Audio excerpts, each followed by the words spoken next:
Yo, what's up guys, Blisto here, and today I'm bringing you my 6.2 Almost Warrior PvP guide. I will be going over my talents, glyphs, macros and the priority system. So to start off my talents, at level 15/tier 1 I am using Juggernaut. You can also use double time Warbringer, but I just prefer Juggernaut. You get a charge every 12 seconds instead of 20 seconds. I think it's better.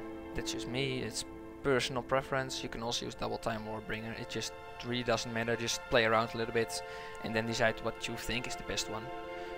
Level 30, tier 2, just use Enrage Generation, the other two aren't that good. It just instantly heals you for 10% of your maximum health and an additional 20% over 5 seconds. It is usable while stunned, so that's really good while playing against like a rogue and he kidney smoke bomb you and you don't have a trinket available. You can use Enrage Regeneration. Level 45, you got Taste of Blood, Sudden Death and Slam. Just use Sudden Death. It's a filler up, you know, otherwise you're only using like Mortal Strike, Whirlwind, Colossal Smash, and now you can just fill everything up with Execute. And it hits like a train, of course. At level 60 we got Stormbolt or Shockwave. It depends on the comp you're facing. I generally always use Stormbolt. Only use Shockwave when fighting against like very heavy melee Glyphs, or at least when I'm sure I can at least hit 3 targets every time I'm using Shockwave. Because when you hit 3 or more targets, Shockwave gets a cooldown of 20 seconds instead of 40 seconds. That's the only time Shockwave is better than Stormbolt. At level 75 we got Mass Spell Reflection and Safeguard. That's the two options. Mass Spell Reflection is generally the go-to talent because like a mage casting Polymorph, you can't stop it anymore with your pummel because it's so cooldown or you're out of range. You just Mass Spell Reflection and your healer doesn't get bullied and the mage does get bullied. You got Safeguard, it just simply intervene but with a 20% damage reduction on it for 6 seconds. So that's better against like heavy melee Glyphs, Rogue and Warrior or something, or TK Warrior TSG, something like that. At level 90 we got Bladestorm or Avatar. Bob Path isn't good, Avatar isn't really good at all too for an Almost Warrior, and Bladestorm is really good because of the cleave damage. An Almost Warrior just relies on cleave damage. So Sweeping Strikes with Bladestorm is really good. It's a really good combination, so I would always recommend going for Bladestorm instead of Avatar. At level 100 we just use Anger Management. You also got Ravager and Siegebreaker. Siegebreaker is not that good, to be honest. It can be good for one-shotting, but I prefer Anger Management because every 30 raids I spend, the cooldown of several abilities is reduced by 1 second. So like for Stormbolt, for Recklessness, Die by the Sword. So if you just burn through a lot of raids, you get shorter cooldowns. I think it's really good. So these are the talents I'm using. Let's go to the glyphs. As the glyphs I got Glyph of Bull Rush. Your charge generates 15 additional rage. You can swap this out for long charge for the increased range on your charge by 5 yards. I generally just go with Bull Rush. I just like it. We got Glyph of Root Interruption. Successfully interrupting a spell with Pummel increases your damage by 6% for 20 seconds. It's a good talent because like you're sitting on a healer and you're kicking his heal. You got for 20 seconds 6% increased damage. And 6% is a lot for 20 seconds. 20 seconds long, 6% increased damage. That just it doesn't look like much, but it is massive. And then we got Glyph of Mortal Strike. When your Mortal Strike is affecting a target, healing effects on you are increased by 10%. That's just a go-to talent for Almost Warrior, especially when you're getting trained.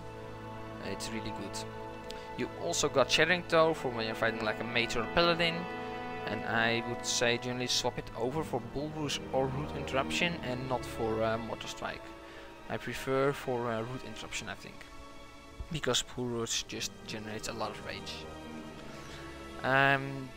So to go over my macros, I got Focus Stormbolt, it's just normal at focus macro. Focus Pummel, the same as Focus Stormbolt. My Intervene / Safeguard macro for my healer and for my DPS. It just casts Safeguard, and target lost enemy. And you can also use it in battlegrounds by /target friend and /cast safeguard. Not using this one. My pummel macro, it just cancels Aura Blade Storm and casts pummel. I don't have that one here.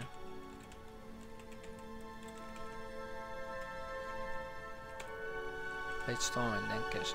Oh, I didn't write it good. I thought so. It just cancels Aura Blade Storm. Aura Blade Storm. I just got Deep Age now. Aura Blade Storm and casts pummel. My Recklessness macro, it casts Recklessness and uses my TPS trinket. This one. It also casts Bloodbath, but I'm never using Bloodbath, so it's just sitting there but doing nothing. My Spell Reflect macro, it casts Spell Reflection and cancels Aura Blade Storm and stops casting for a quick Spell Reflection reaction. My Victory Rush macro, it cancels Aura Blade Storm, cancels Aura Hand of Protection and casts Victory Rush. You won't need it that much, I think, but when you need it, you're really like, oh shit, I got this macro, thanks, you know. Then we got my Charge macro, it casts Charge and casts Hamstring. So I don't have a separate keybind for Hamstring. I use that one in my Charge macro. Also casts Rend and cancels Aura Blade Storm, of course. Then we got my Focus Sphere. It just simple Focus, Charge and Fear. I'm sorry. Focus, Charge and Fear macro. So you don't have to get separate keybinds for that. Just use one keybind. And then we got my Heroic Throw macro. It's just useless now because it used to cast Heroic Throw and cast Throw after, but Throw is gone, so this macro is useless. Life, it just casts Rallying Cry or Less Stand, depends on if you're Prot or Arm/Fury. I don't know if Less Stand is still the ability for protection instead of Rallying Cry, but it used to be, so I got it. And then, last but not least, my wall macro. I'm not using shield wall that much, shield barrier, but when you're using it, it just automatically casts defensive stance and uses shield barrier. So you don't have to do things with that. So now to go over the priority system, start with a charge, of course. Then follow it up with Mortal Strike, always use Mortal Strike. Rend as much targets as possible. And start cleaving, just activate Sweeping Strikes, use procs when they are available, use Mortal Strike. If you want to do a lot of damage, just Colossus Smash and start roll winding. And don't forget to reapply Rend, of course, like this. And then just continue doing damage. And when you want to do a lot of damage, you can just like Recklessness with Blade Storm for a lot of cleave damage. And once it's done, just refresh. Just make sure you apply Rend on all your targets. Keep Sweeping Strikes up as much as possible and cleave. Just cleave them all down for massive amount of damage. That's all. That's just the priority system for an Arms Warrior. So I hope it helped you guys. If it did, just tell me. If I missed anything, tell me in the comments. Don't forget to give the video a like, subscribe to my channel if you didn't already, and I will see you on my next video. See ya.